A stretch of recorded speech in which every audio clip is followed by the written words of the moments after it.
Tajuk kita pada malam ini adalah pergi mencari timba. Dalam bahasa Melayu, dia bunyi agak negatif kan. Bila sebut di kalangan orang Melayu, pergi mencari timba, kalau dululah, sekarang saya tak pasti. Kalau dulu, dia dianggap macam melanggar norma masyarakat, melanggar budaya, melanggar adab, ataupun adat resam masyarakat. Uh, Tetapi apabila kita membaca berkenaan dengan uh, wanita mulia itu, maka kita akan sedar bahawa ini juga adalah salah satu option.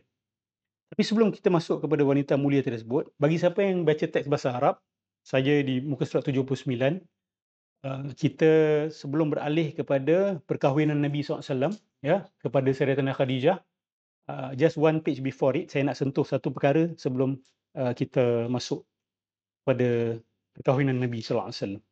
Okay, ingat kan, Rasulullah SAW pernah bercerita bahawa Nabi pernah satu ketika sebelum menjadi Nabi, berkeinginan untuk buat apa yang anak-anak muda buat di malam hari, tolak pergi enjoy. So, pernah terdetik niat tersebut.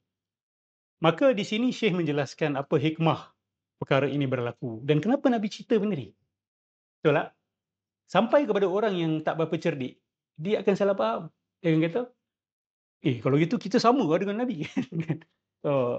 Dia ni orang yang tak berapa cerdik, bila dia baca ni dia salah faham, dia akan pergi ke situ. Tetapi ada satu poin yang sangat bagi saya luar biasa lah daripada pemerhatian Syekh Said. Sebab buku ni pun fiqhus sirah. Bila sebut fiqh ni kena faham. Analisa yang dalam oleh seorang ulama, dia akan keluarkan untuk kita. Dia tarik air daripada telaga yang dalam, dia keluarkan air itu untuk kita. Kadang kita tak nampak. So Syekh kata dekat sini, Allah boleh je jadikan Rasulullah SAW ni Nabi yang muda dia tu, dia tak pernah pun ada keinginan kepada benda-benda ni. Betul tak? Boleh je. Perfect lah kita kata. Tak pernah terdetik pun dalam jiwa aku nak buat apa yang kamu semua buat. Tetapi Allah Subhanahu Wa Taala, Rasulullah menceritakan bahawa dia pernah ada keinginan ini, menunjukkan bahawa Nabi kita ni adalah manusia yang normal. Our Prophet is not an eccentric personality. Dia bukan personality yang isolated, tak campur orang, tak reti nak bersosial, tak ada nafsu kepada perempuan contoh, ataupun tak ada nafsu kepada hiburan. Itu bukan Nabi kita. Sebab kalau itu Nabi kita, dia jadi masalah. Betul tak? Dia akan jadi masalah. Masalah dia apa? Orang akan kata, dia tahu apa kehidupan yang kita lalui. Betul tak? Dia tak tahu struggle kita sebagai anak muda. Siapa yang dah pernah rasa dia tahu, nak tinggalkan bukan senang, Ustaz. Jadi kalau dia sendiri tak pernah tahu benda ni, dia tak ada keinginan, macam mana dia nak ajar kita?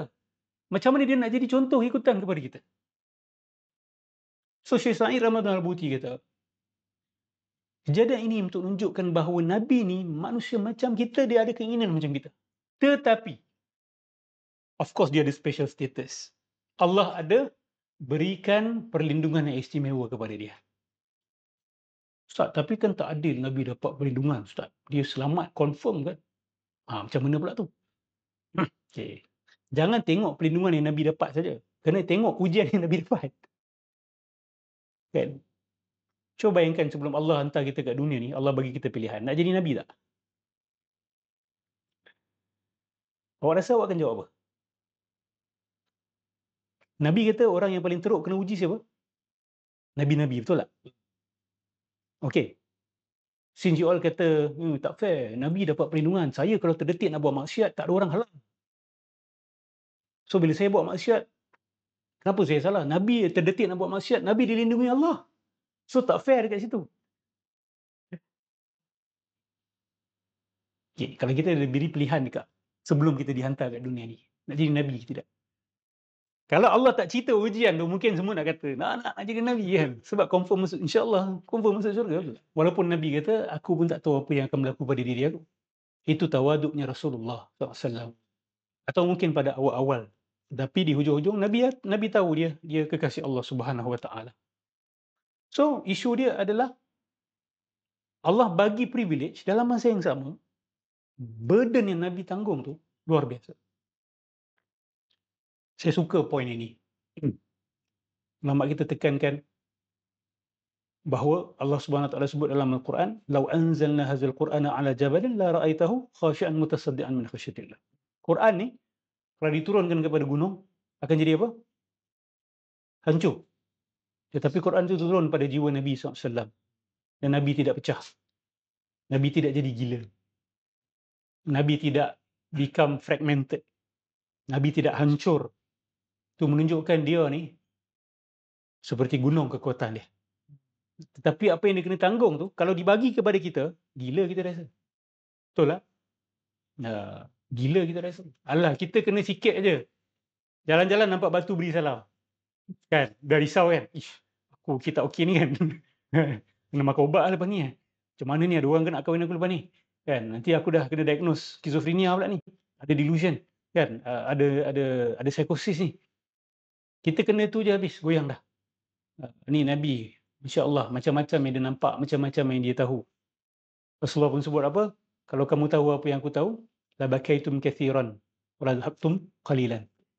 Kalau kamu tahu apa yang aku tahu, kamu akan banyak menangis dan kurang ketawa. Why?